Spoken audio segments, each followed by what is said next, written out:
Hyun, who is backing off, gets caught by Dae-jun with a strike to the top of his head with the under part of the dagger. Dae-jun can't be stopped. He is angry and he keeps throwing kicks and punches with no stop. Dae-jun throws a wild cross to Hyun's upper body before creating distance with several front push kicks. Hyun, furious, can't believe he's being beaten by someone like Dae-jun. However, he feels helpless due to the knife that Dae-jun is wielding. Dae-jun follows up with another front push kick, but this time, Hyun attempts to retreat. Clutching his ribs, he pleads with Dae-jun to stop attacking, explaining that the recent kick hit his injured area and may have caused his ribs to break. He admits his mistakes and asks Dae-jun to calm down. This infuriates Dae-jun to no end as he kicks Hyun in the supposedly broken ribs again, tauntingly asking if Hyun wants him to stop. Dae-jun tells him that Hyun has no idea what kind of life he has endured because of Hyun and his bully friends. Dae-jun continues to unload strikes with the concealed knife. As Dae-jun strikes Hyun over and over again, Hyun apologizes, saying that it was all his fault. Dae-jun replies that no one ever listened to him. He was beaten unconscious with punches and kicks and forced to do very humiliating things. Yet, when he regained consciousness, it was he who had to apologize to Hyun and his friends, telling them it was his fault, despite Dae-jun being the victim. Someone like Hyun has no idea what Dae-jun had to endure every day, every night, wanting to end his life. He has no right to apologize or ask Dae-jun to stop. The homeless man, who is observing the fight, reflects on how impressive it is that Dae-jun is beating up his bully. However, as Dae-jun reminisces about his painful memories, he slowly starts to break down and stops attacking Hyun, dropping his guard. However, Hyun had been waiting for this exact opportunity. He seizes the moment, grabbing Dae-jun's arm and locking him in a jiu-jitsu hold to disarm him. He takes control of the knife. Now that Hyun has the knife, he confronts Dae-jun, saying that he has no reason to hold back or allow himself to be hit by Dae-jun anymore, since the knife is now in his hands. Hyun claims that he always knew a coward like Dae-jun could never use a knife or stab him. But unlike Dae-jun, he's not a coward, and he can very much stab him with it. Hyun then plunges the knife into Dae-jun's leg. However, the knife doesn't penetrate Dae-jun's skin or flesh. Hyun then unwraps the knife from its paper covering, only to discover it's just a steel ruler. The homeless man, watching the scene unfold, is impressed by Dae-jun's cleverness, as he successfully deceived Hyun into thinking it was a real knife. Hyun can't believe he was tricked by a ruler. Dae-jun taunts Hyun, saying that even though Hyun called him a coward, it was actually Hyun who got scared by a ruler. Enraged, Hyun launches a ground-and-pound assault on Dae-jun. He relentlessly throws punches to Dae-jun's face from a top position, blooding him up with no intention of stopping. Furious, Hyun shouts, demanding to know how someone like Dae-jun could try to play a trick on him. After all, he's the psycho of the baseball team. However, just then, the homeless man walks up behind Hyun, pours his drink over his head, and tells him that he doesn't think Hyun is a psycho at all, that he has a long way to go before he could even be one. This infuriates Hyun, as the homeless man has interfered in his fight and is now insulting him. He stands up from Dae-jun and approaches the homeless man with dangerous intent. However, to the homeless man, this is just a joke. He delivers a sidekick to Hyun's chin, knocking him out cold. The homeless man then helps Dae-jun recover, asking him if he has any idea what would have happened if he hadn't intervened. He tells Dae-jun that he did well and almost got the better of his bully. However, he adds that he can't teach him how to fight, as that was part of their agreement. This causes Dae-jun to break down. He feels lost, angry at himself for losing control of the situation and dropping his guard. He thinks nothing has changed for him since he was a victim of bullying. He still feels like a loser. He violently slams his fists down on the road in anger. The homeless man notices this and asks Dae-jun if he's really that desperate and serious about learning to fight and getting stronger. He offers Dae-jun a second chance, saying that if he passes, the homeless man will teach him how to fight. That said, the upcoming mission for Dae-jun will be much harder than the first one he faced. The homeless man then asks Dae-jun to follow him. After a while, they arrive in a new area. Dae-jun tells the homeless man that they've been walking for ages, and the homeless man hasn't told him where they're going. Dae-jun has no idea what's going on in this neighborhood, as he's new here. The homeless man asks if Dae-jun thinks the bullies at his school are the worst humanity can offer, to which Dae-jun replies that they indeed are. The homeless man smirks and says that they're not even close to being the worst. In fact, there are much worse people than them. People so bad that even the schools couldn't control them, so they had to be removed from the normal school system. He explains that people like that gather in this area and live a very different and violent life, one that Dae-jun can hardly imagine. Dae-jun, terrified, asks why the homeless man would bring him to such a dangerous place. The homeless man replies that Dae-jun has already been expelled from his school and kicked out of his house.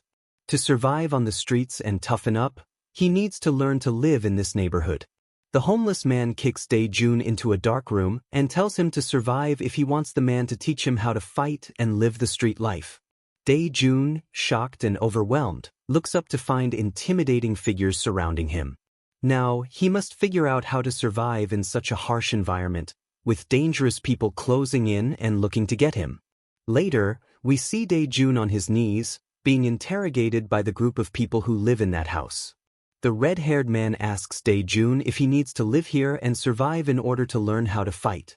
Dae-jun confirms that this is the case. The red-haired man then asks who sent him here and dumped him so unceremoniously. Dae-jun replies that it was the homeless man, ᴄᴏᴘᴘыឫ. The group is clearly disappointed by what ᴄᴏᴘᴘыឫ has done.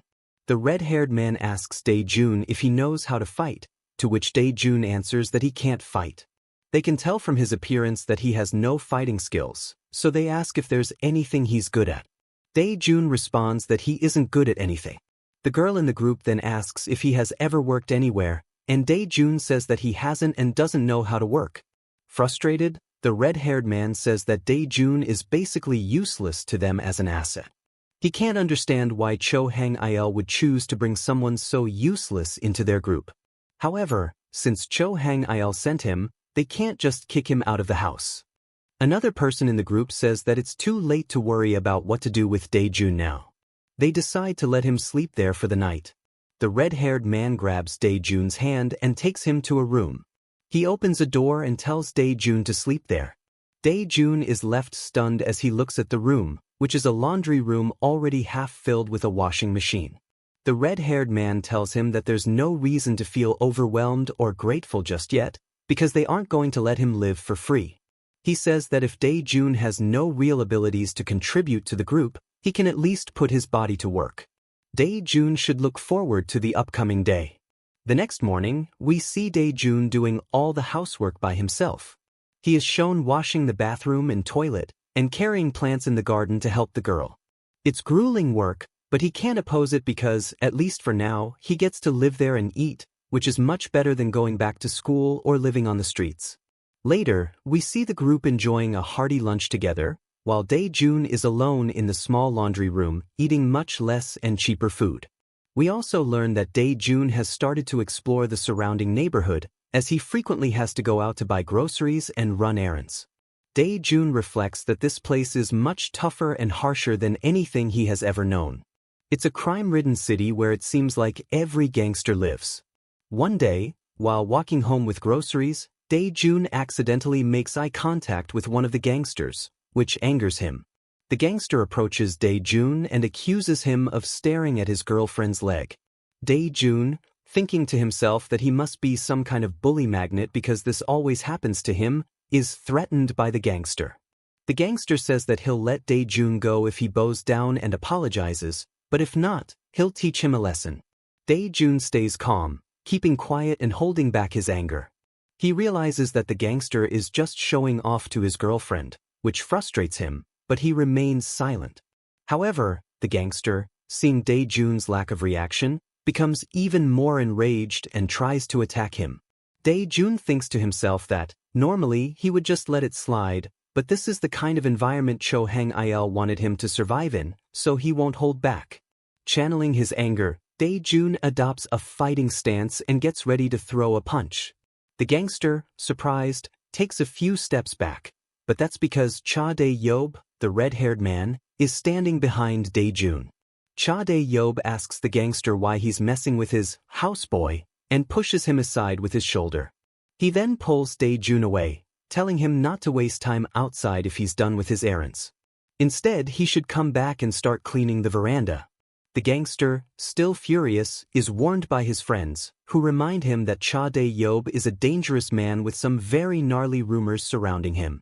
Cha Dae-yob has Kim with him, as they are part of Cho Hang-il's crew and shouldn't be messed with.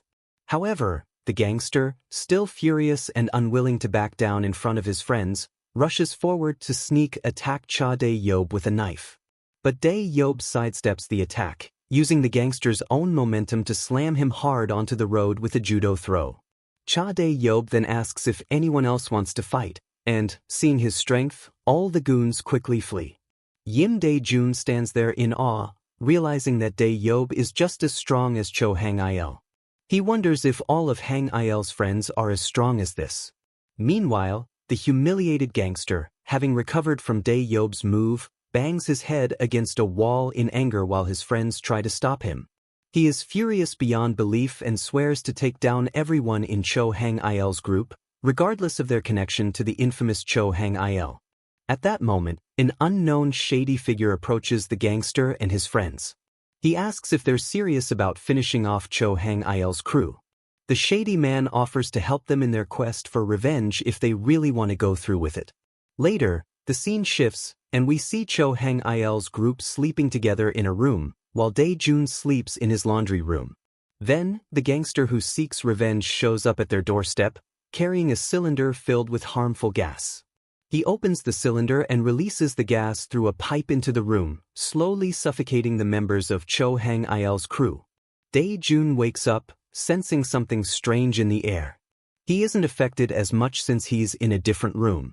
Realizing what's happening, he rushes out and finds the room filled with gas, everyone choking. Without hesitation, Dae-jun dashes forward and forces the door open to release the air. However, the door slams into the gangster, and Dae-jun recognizes him. The gangster quickly makes a run for it, escaping into the night. Dae-jun, frustrated, thinks to himself that these people don't really think much of him. They make fun of him for being useless, and while that may be true, he still wants to do something for them. Determined, Dae-jun takes off after the gangster, who believes he's created enough distance and stops to catch his breath. The gangster wonders why Dae-jun wasn't affected by the gas, speculating that he must sleep in a different room than Cho Hang-il's crew. At that moment, Dae-jun arrives on the scene, his resolve firm. Ready to confront the scum in front of him, he tells the gangster to stop, gearing up for the fight. We then see a flashback to a few days before the gas attack on Cho Hang-il's crew. Yim Dae-jun is standing on the rooftop with Cha Dae-yob. Cha Dae-yob asks Dae-jun why he keeps pestering him.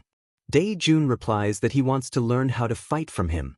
He's impressed by how Dae-yob took out the gangster with a single blow and wants to be just as effective. Cha Dae-yob wonders what he should do with this guy. He wishes Cho Hang-il would just come and take Dae-jun away from him. Although Dae-jun wants to learn how to fight, his lack of talent and physicality makes it seem impossible. However, Dae-yob hands Dae-jun a skipping rope. Dae-jun is confused, but Dae-yob informs him that weaklings like him need to train a lot to get better at fighting. Dae-jun asks how many repetitions he should do, and Dae-yob dismissively tells him to do as many as he wants. Dae-jun, still confused, asks how many repetitions Dae-yob is capable of doing. Dae-yob casually replies that he could easily do 100,000 repetitions. Back when he was training intensely, he could manage that much with relative ease.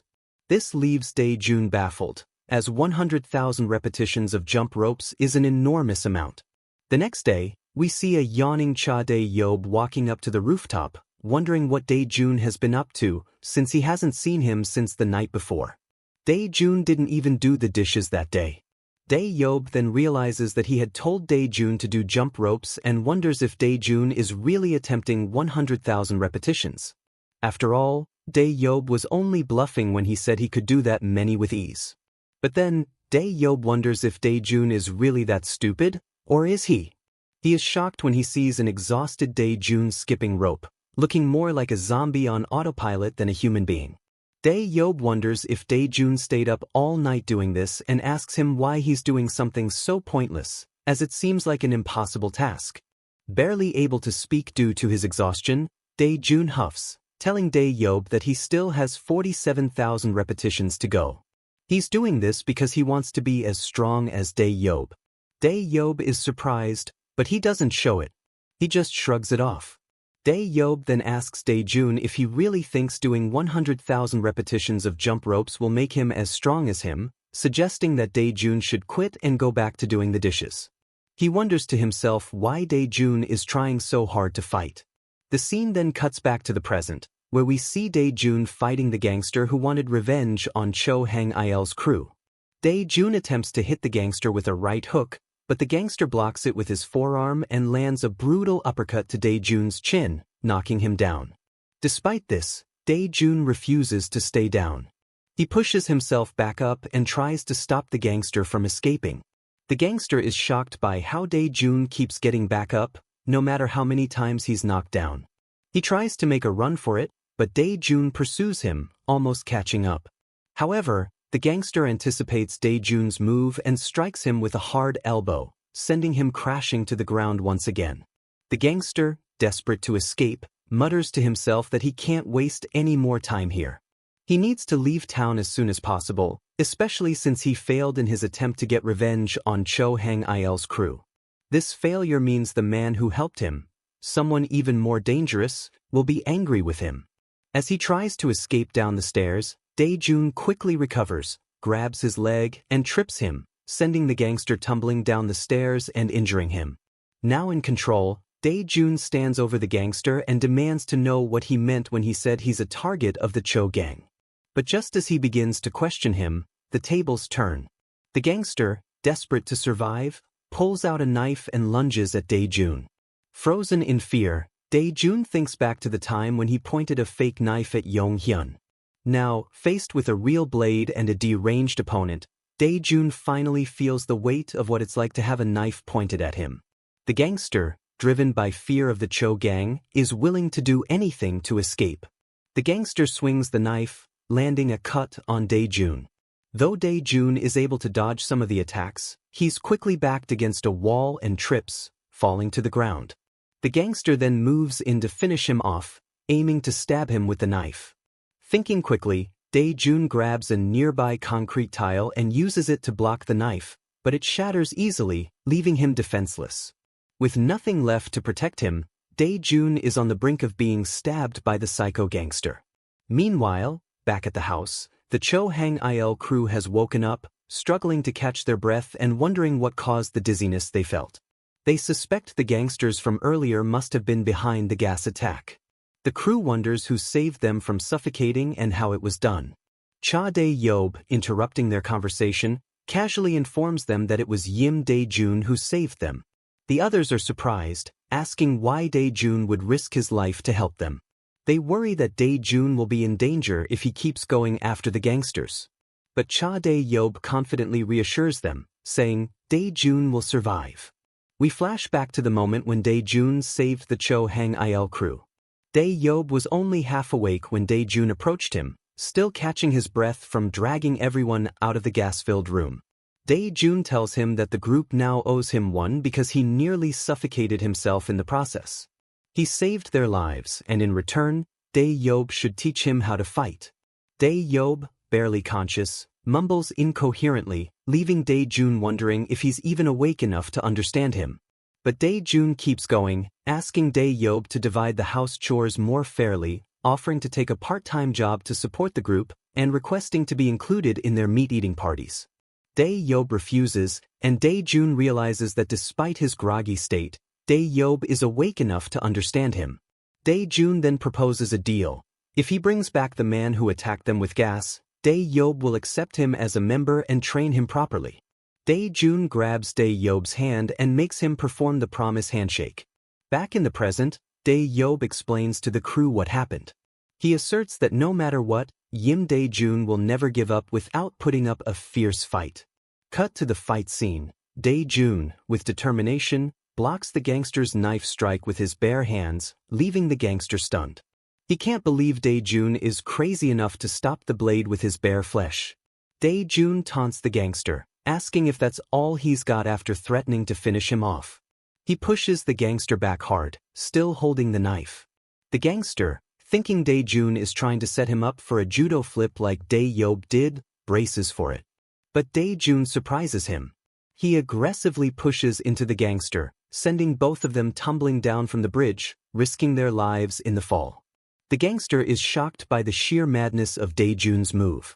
As they fall, they hit the concrete wall of the bridge, bouncing off it several times before crashing to the ground. The knife slips from the gangster's grip during the impact. When they finally land, Dae-jun gathers himself and picks up a large brick. He intends to finish the fight, ready to crush the gangster's head with it. However, as he approaches the gangster, he realizes the man is already unconscious, having been knocked out from the fall and the collision with a nearby pole. Dae-jun feels a rush of triumph. He's won his first fight. He's defeated a gangster he never would have imagined beating. Feeling emboldened, Dae-jun starts thinking he might have a natural talent for fighting. But just as he lets his guard down, he notices the knife that fell from the gangster's hand is now lodged in his own abdomen.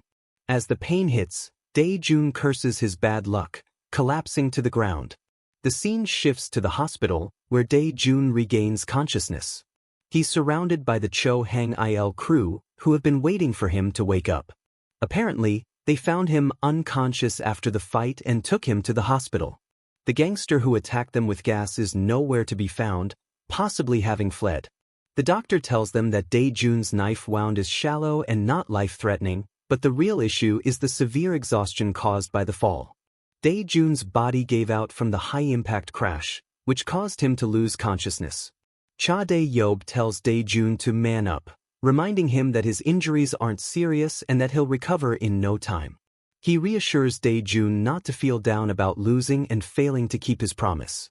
Despite not catching the gangster, Dae-yob decides to honor their agreement and gives Dae-jun the privileges he asked for, including the training he wanted. He tells Dae-jun that, despite everything, they owe him for saving their lives and for his relentless effort.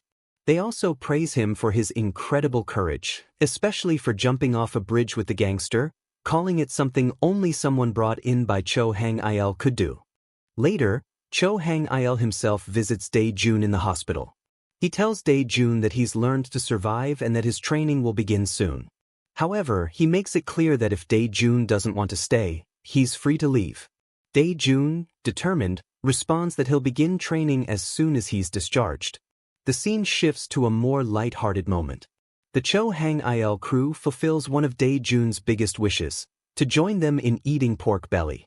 They're astonished that such a simple request, something they thought might be for a better food or a more significant reward, is his primary wish. But Dae-jun is practically glowing with excitement as he devours the pork belly. He eats so much that Cha Dae-yob remarks, "By the way you're eating, it's like we've starved you for days." Everyone falls silent at this comment. One of them finally admits they've only been feeding Dae-jun tuna since he arrived, prompting Dae-yob to get frustrated. They had all agreed to feed him as part of his stay, and now they feel guilty. They collectively apologize to Dae-jun for feeding him poorly, explaining that, as runaways themselves, they didn't have the luxury of treating someone new like family right away. Dae-jun, overwhelmed by emotion, breaks down in tears. He admits that he never wanted to live a life like this, that it was all forced upon him, and he can't understand why he has to suffer so much. Dae-yob, seeing Dae-jun's distress, asks him if he truly believes he's the only one with a hard life. Dae-yob looks at Dae-jun seriously, telling him that there isn't a single person in the household without their own problems. Everyone here is suffering in one way or another, some more than others, and some even worse. He mentions that there are people in their group who don't even have a family to be kicked out of. Things are that bad. But, he adds, they all understand that living on the streets is far from easy, so if Dae-jun doesn't want to face that life, he's welcome to stay here with them. After all, living with punks isn't so bad either. This makes Dae-jun smile. He can't remember the last time he genuinely smiled like this. His mood lifts, and for the first time in a while, he feels a sense of belonging. The others, seeing the moment, tease Dae-yob for being so melodramatic. Still, there's an underlying warmth in the air, a shared understanding that makes them feel like they're in this together.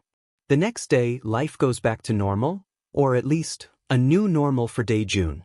He moves out of the laundry room and into the main living area with the rest of the crew.